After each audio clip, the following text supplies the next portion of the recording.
into this afternoon because we may not be able to completely get there, but essentially we want to be able to get into Ubuntu this morning so that you can see the Ubuntu prompt and maybe run the ROS core command.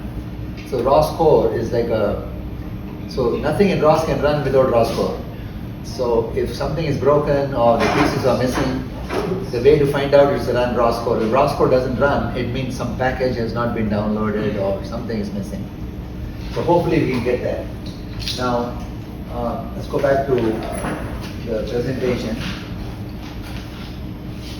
So I'm not going to make you a Unix expert. So this is just informational because it's always nice to know the background of anything that you use. So Linux is the generic name, like a family name, and then there are flavors of Linux, like Ubuntu, Red Hat, Debian, Fedora. There are many, many more. And Ubuntu is the most popular because, I forget what the translation of Ubuntu is, but it's got a very exotic translation of collaboration or some such thing. So people are attracted to that. So it's a very powerful operating system. In fact, just about anything that is valuable these days is built on an Ubuntu platform. So the Mac runs on Ubuntu, except that they took the free version of Ubuntu, not Ubuntu, Linux, because Ubuntu is a special flavor. So Mac took the free version of Linux and added stuff to it. Then they locked it down, made it proprietary, so that nobody else can use it. And that's what Apple computers have. Similarly, Android is an a Linux-based system, and there are many others. So it's a very powerful operating system, and when you have power, you can also do damage. So you can run what are known as command line instructions, and therein lies the power of Ubuntu. That's how we started with the old DOS, long before we were born. We used to do command lines, but then came the GUI, and finally the command line option is available on Windows computers, but you have to go search for it. Similarly on Mac, it's available, but you have to search for it. In Ubuntu, that's the main thing. You always come in and you see a terminal window, and you have to get something going by running a command line. Now, I'll briefly talk about open source versus licensed. So when you have a licensed operating system, you get service. So you can pick up the phone and shout at somebody if something's not working.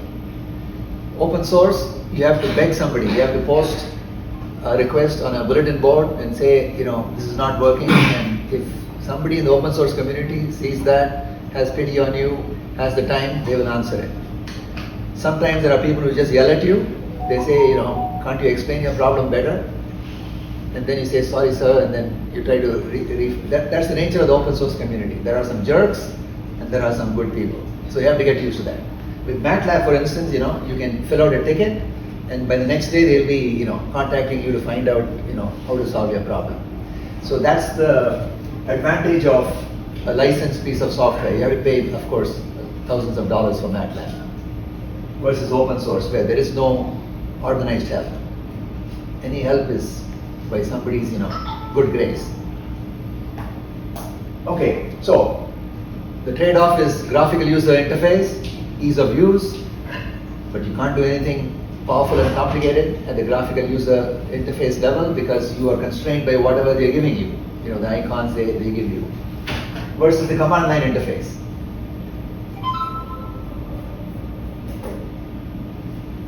So Ubuntu comes in odd numbered versions also, like 21.04 is also available. But these three letters are important. LTS stands for long-term support. So when they release a version of Ubuntu with LTS, they are saying for the next, I think it's 5 or 6 years, they will support it. If there are security patches, they will take care of it. So they do that only for about 5 or 6 years. After that, they move to a new LTS. So everybody moves. Because you don't want to be on a version of Ubuntu that does not have long-term support, because then you're on your own. completely. So it's important to look for the LTS. Some developers, they want quicker change. So they move to the odd numbered versions, but they are not LTS versions. They are like user beware, because the community doesn't have enough people to maintain all the different versions. This is an open source community, remember. They're doing it out of just interest. So on Windows, it's easier to install Ubuntu as dual boot. That means during the startup sequence, you can go to the Ubuntu and it'll be a completely Ubuntu community, a completely Ubuntu-based computer. Or you can go to your regular operating system, Windows. In Mac, it's not easy to do that. It can be done, but it is very painful because Mac locked down its architecture. Apple does not like anybody operating on their platform. So they do their best to block you. So because of that, there is no good version of ROS available on Apple to this day. It's just not available because they don't cooperate. There are some versions which say, okay, try it, but don't come back to me if there's problems. So in order to get around that, what we do is we use a virtual operating system. We make Ubuntu a virtual operating system.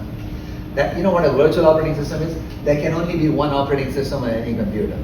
And so Mac OS is the operating system on my computer, right? So therefore, companies like VMware, Parallels, what they do is they create an operating system underneath this operating system. So it's virtual because you can only have one operating system at any given time. It's not a real operating system, but by commands, software, they're able to make Ubuntu available to you on the Mac platform. You see here? This is a PowerPoint done in Mac. But I showed you the Ubuntu screen earlier, right? So I can do both. But because you're going through this second operating system and everything is being converted, right, from the parent Mac to the fake operating system, because it is fake, virtual operating system is not real. There can only be one at any given time. It is slow. So it is slower, right? Slow is a relative term. Slow might be fast enough for you. What happens is, as the computer gets older and older, then you have a problem because there's lots of other things that you put on the computer. And so what was okay before is now no longer acceptable. So that's the problem with operating through a virtual operating system. But it's convenient because that virtual image, right? If you damage it, and if you've copied it before damaging it, obviously.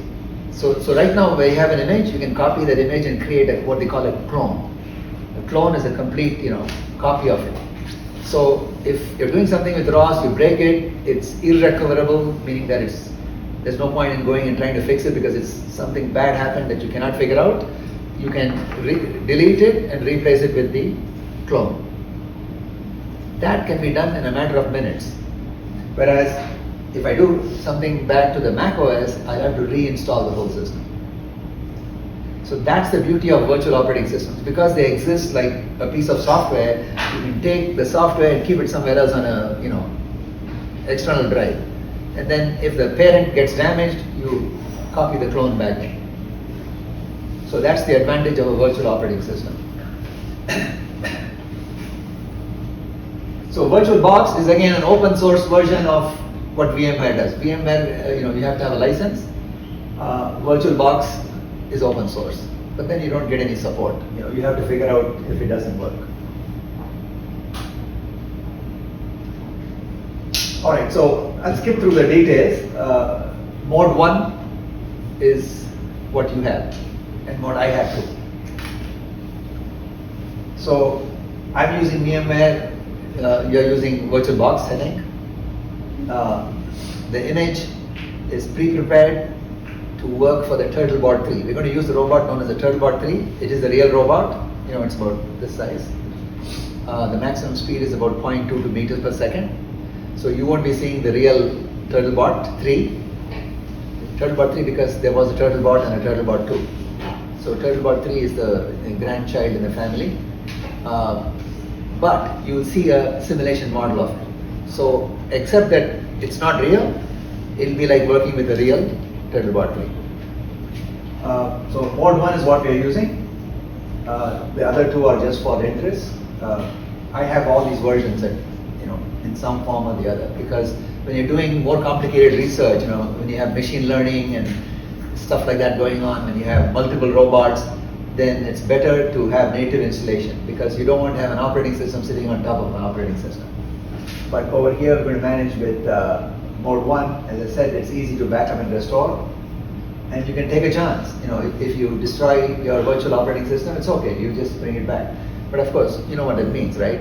You have to maintain periodic copies, because as you work on an operating system, you add things to it, you remove things, and you write your own code. So you want to really have a copy every month at least, or maybe every 2 weeks, because otherwise the copy is, like a year old, and then now you have to redo all those steps, again on the clone that you brought back. It's like any other software, right? You can't do a backup 2 months ago and say, okay, I'm current. You have to do it like every week at least. So the programming environments that work within Ubuntu are C, C++. Again, it's open source, C, C++, and Python. So open source stuff works easily in Ubuntu. So MATLAB not finally, but several years ago, they realized they had to compete. So they created a version for Ubuntu. Now, you don't have a MATLAB for Ubuntu. Your MATLAB is sitting on the Windows, the parent operating system. So it's like communicating between two computers, because your MATLAB is on the parent operating system, and your robots will be running in Ubuntu, the virtual operating system. We'll have to establish communication. We'll talk about that this afternoon. All right. So we're going to get into trying something out. And so the first thing we'll do is we'll make sure that everybody is able to fire up the virtual operating system and see the basic Ubuntu prompt in the home directory. Now I also have this common Linux command sheet that I prepared. I uploaded it this morning. And what we're going to do is we're going to walk through a few commands, just like that. Let's just make up some things that we want to do, and then let's get familiar. This is just about anything you might need in this class. It's a very complicated, Ubuntu is quite complicated. Linux is quite complicated. And if I told you I was a Unix expert or Linux expert, I would be lying to you. Because I'm not interested in Linux as an end goal. I'm doing stuff on robotics, right? So every once in a while, you run into a problem, you need something, you Google it. There are experts who work on Linux day in and day out. So they could write code that will completely floor you because of how everything is in their head. They don't do Google searches or anything. If you do it day in and day out, hour after hour, it sort of sticks in your head. Otherwise, you go through Google and you're a little bit slower. So these are the common commands that I have been able to manage with. If you want something else, you Google it. All right, so let's fire up their a virtual operating system. So this is the cheat sheet. We call it a cheat sheet, because sometimes in exams you have formulae that you take with you. So this is the Unix command cheat sheet. I kept it to one page, and there's a few other comments that I'll get into later. There's also a reference that's useful. But is everybody caught up? So this pwd command, print working directory, is kind of a useless command. It used to be useful in the old days when this prompt would not show up in this form. So then you needed a pwd to remind yourself where you were, which directory you were. But look at the information it's giving. Home MK, well, that's what this is anyway. So you really don't need that. Okay, so let's start with the most useful command then. ls lists all the directories and files in the current directory. So the blue color is for the directories. The others are files. So these are directories. You can go deeper. So this is the equivalent of, in Mac is the launchpad. Similarly, this is the launchpad for Ubuntu. Windows, I don't know what they call it because I haven't used Windows in decades. But this shows you all the applications installed on your computer. And if you add an application, it will show up here. So later, we're going to add an application called Kazam, K-A-Z-A-M.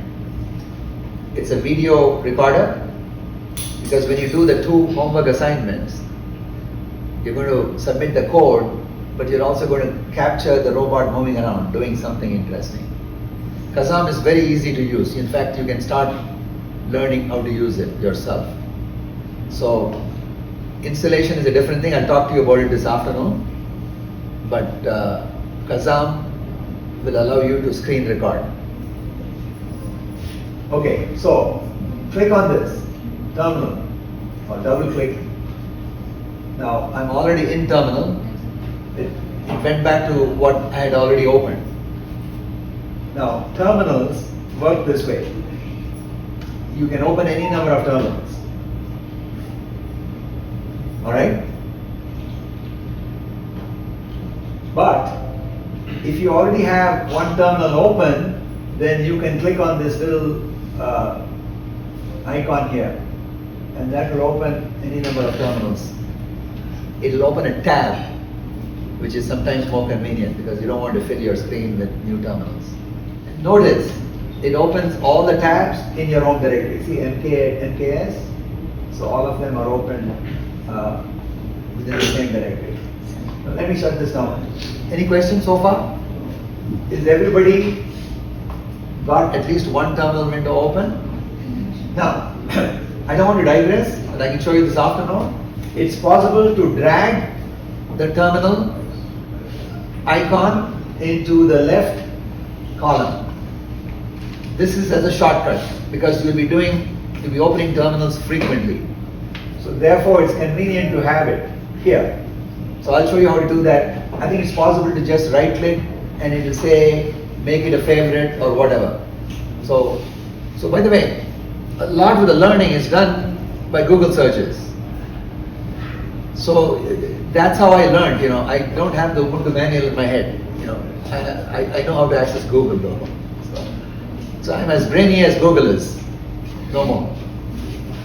So you see here the other important programs are already represented by a shortcut. So this is your Firefox browser. Those of you who are Windows users won't know about Firefox, but Firefox is an open source browser that is used by Linux applications.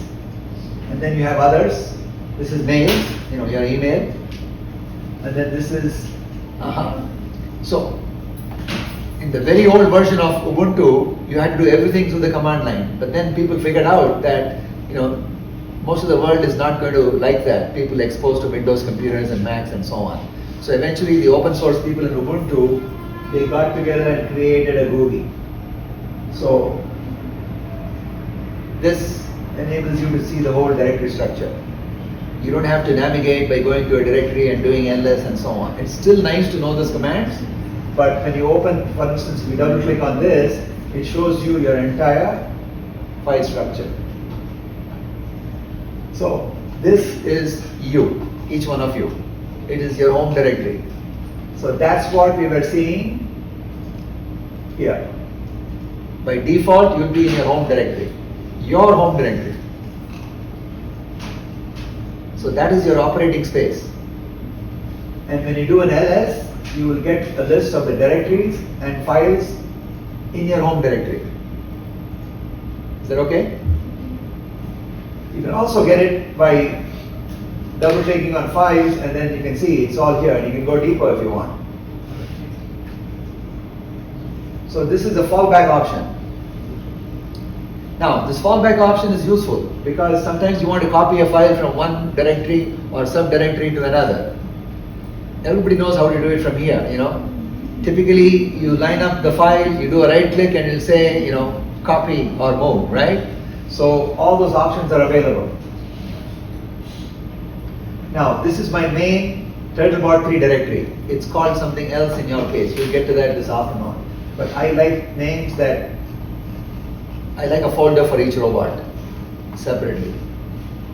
Most people put everything under Catkin workspace, CATKIN_WS. But I have a Turtlebot3_WS for workspace. So we'll get to that this afternoon. Music, pictures, you recognize those. Those are common things that people need. Here it is. So this is the standard ROS Catkin workspace. And you can also create one with a different name where you're just working on a particular robot. Otherwise, everybody, everything can be under this, but then I don't like it that way because there are some problems when you do it that way. All right, so minimizing is this horizontal line here, and when you do that, it shows it's live here. You see the red dot here? That means the window is already open, but it's parked on the side. And similarly, you have other stuff, fill in box. Now, this is your equivalent of Microsoft Word. This is the open source Linux version of Microsoft Word. DVD, I've never used that. I guess it gives you access to an external DVD player, maybe. Help, and we already did that. Okay, so LS, right? Now you want to have that command cheat sheet with you because we're going to do some of those commands. We're going to implement some of those commands. So when I go here, ls tells me, what directories and files I have here. I'm going to create a new directory. So from your home directory, let's create a directory called, let's say, level 1. Okay, then I want to create another directory below level 1. Now, experienced Unix users can do it right from here, from your home directory. You can create level 2 underneath level 1, right? But then what happens is, if you want to do that, you will have to put the path, because otherwise the system will not know where you want the system won't know. It will assume you want to do it in the same directory. So level 2 directory will be created at the same level as level 1. And that's not what you want, right? We want to create level 2 underneath level 1. So I don't use path commands if I can avoid it. I just change directory to, okay, notice one other thing. Is everybody listening? So I hit LEV, right? So maybe you make a lot of typing mistakes. So there's a useful feature called tab completion. So if you hit tab, you see what happened? Did everybody see that? So when you hit tab, it completes it. So it avoids typos, and not only that, it confirms that there is such a directory because it knows. Now sometimes you know there's a directory that you're searching for, you just started off with maybe L, and it doesn't tab complete, right? Then what you do is tab. So when you hit the second tab, it will show you all the completions possible. Because if there's more than one possibility, let's say you just type L. Maybe not in this situation. In general, in ROS, you'll have this situation. You're trying to complete a command or something, and it doesn't do anything on the tab. So you hit tab again, it'll list all the options, and then you can continue. And then tab again, and at some point, it'll be able to identify the target name accurately. At that time, it'll fill it up. You know what I'm saying? If it has multiple options, obviously it's saying, what do you want? Which one do you want? And so that's how you use a tab feature. All right, so what do you think is inside level 1? Nothing, right? because we just created the directory. So there's nothing there. So now we create another directory underneath that called level 2. Okay, let's go change directory to level 2. Now what we're going to do is we're going to create a text file here. Now I said text file. The reason I said it was I was trying it this morning. They do have a text editor. But we don't have to create a pure text file. We can create a Libre file. So open Libre.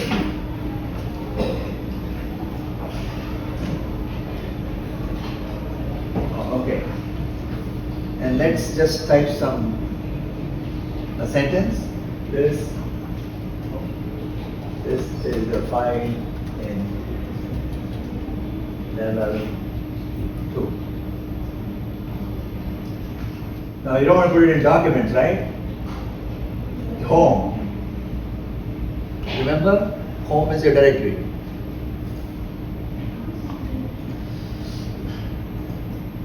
Level 1, you want to put it here.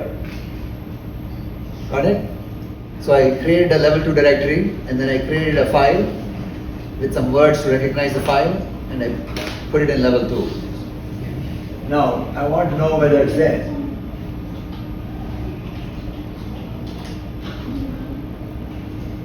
So ODT is the extension for Libre. I've been told by students that ODT files can be read by Microsoft Word, but I've never done it myself because I have a Mac and I do all my word processing on the Mac side. Alright, now this is the tricky part. It involves, because I don't want to use the GUI, I want to show you that it can be done in the command line. So we are in level 2 now, right? So I want to copy this file to level 1, and then after I copy it, I want to change the file name to level 1 file.odt.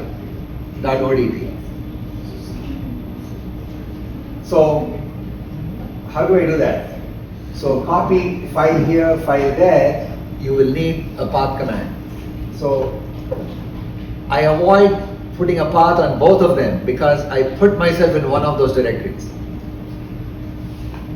So if I place myself in one of those directories, then I can avoid the path because by default, when I say a file, it knows that it's within that directory, right? Then you only have to worry about the target directory's path. When you first do it, you'll make mistakes and the file will land in the wrong place and then you chase it down and delete it and do it again. That's how it works. Remember, we're not trying to become Linux experts, right? We're trying to do just enough so that we can get to ROS. So let's try it. I think we have enough time to do this and then delete the directory. And at that point, we'll call it an hour. So copy. So remember, you don't have to type out the whole thing, right? Tab completion. Except it doesn't seem to work. Why is that?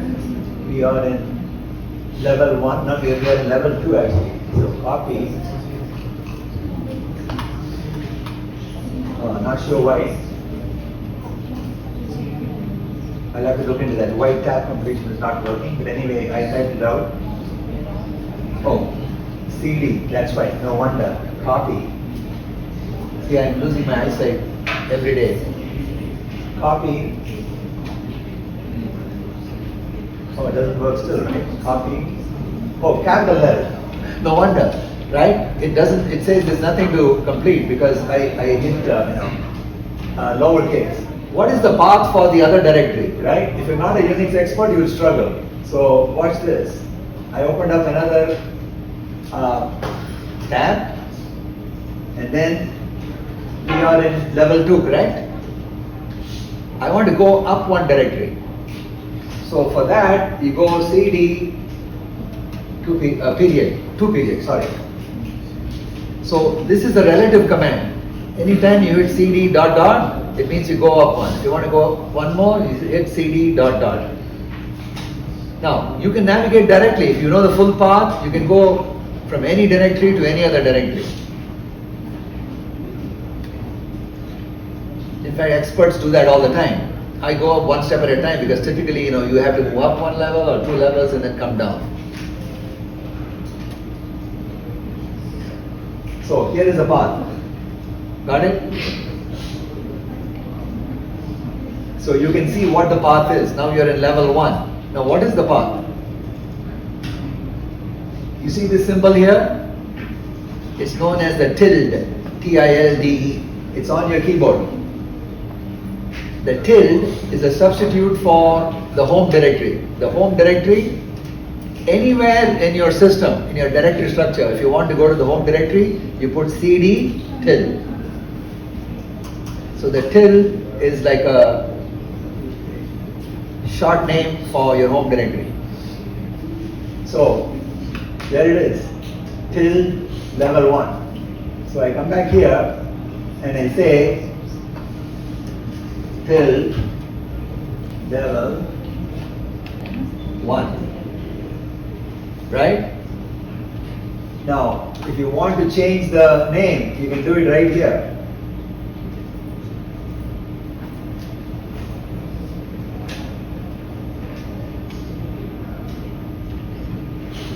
Sorry, 1.5.odt.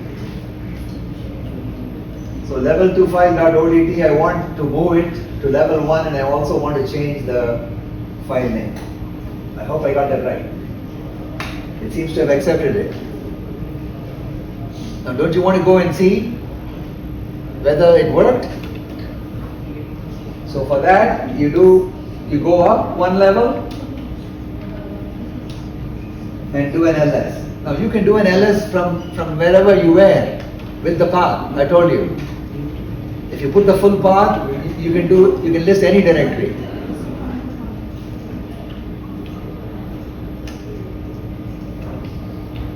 And there's your level file 1 ODT. Now we'll do one quick thing before I'm going to go edit that file. So for that, I pull up the Libre Office Writer and this is the open. You can see how many times I've used this. Oh yeah, here it is. Open, not many times. Home, level 1. And I'm going to edit that file. And I'm going to change, now it's a level 1 file, right? We put it in level 1. So I took the old file and edited it and made it, this is level 1 file. I mean, I'm just playing around, that's all. And then I'll save it. Control S, I think saves in just about every piece of software, Control S. But you can say save here. Okay, close that down.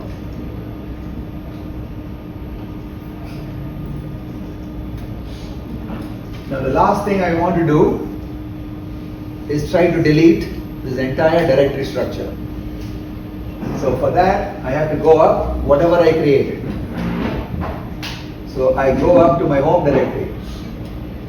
So this is my home directory, right? Remember, it has my initials now because I created it. I don't know what it is there, but that's how you know it's a home directory. If you don't, if you're not sure, just put cd tilde, and there it is. We are in the home directory. Is that okay? So I'll give you a little bit of an exercise. So here, rmdir directory name. So just put rmdir, you are in the home directory, right? Level 1 is below you. You can't delete the directory from within the directory. It's not possible. So rmdir directory name should be level 1. Make sure you have the uppercase, lowercase, right? And see what happens. See, you can do rmdir directory name or you can do rm-d. That tells it you're trying to delete a directory and not a file. Rm is also used for file deletion. See, rm file name, delete file name. That's why rm-r directory name, it will not work because it works only for empty directories. The directory is not empty, right? Level 1 has level 2 underneath it. Each one of them has 2 files in it. So it will not work. Therefore, you have to use a different command, and that is rm -r directory name. When rm is run on a directory or folder with the -r option, that folder, any files it contains, any subfolders, any files within, deep down, it will wipe out the entire tree. Is that okay? You cannot remove a non-empty directory with the command rm-d. It will stop and say the directory is not empty. So that's not a destructive command, because it's warning you that, do you really want to do it? Right? It's giving you a last chance. So you have to use rm-r, and then you'll find that you completely wipe out whatever you created. Now I want this to be like an example of how you learn, because this is how you learn things in any language or operating system. You can set little exercises for yourself. Just don't delete everything, but you can create test directories and then try putting files in them, and then try deleting subfolders, or maybe the whole directory structure, etc. So it's always a tough thing to learn an environment or a language. It can be frustrating, but it's slow and steady.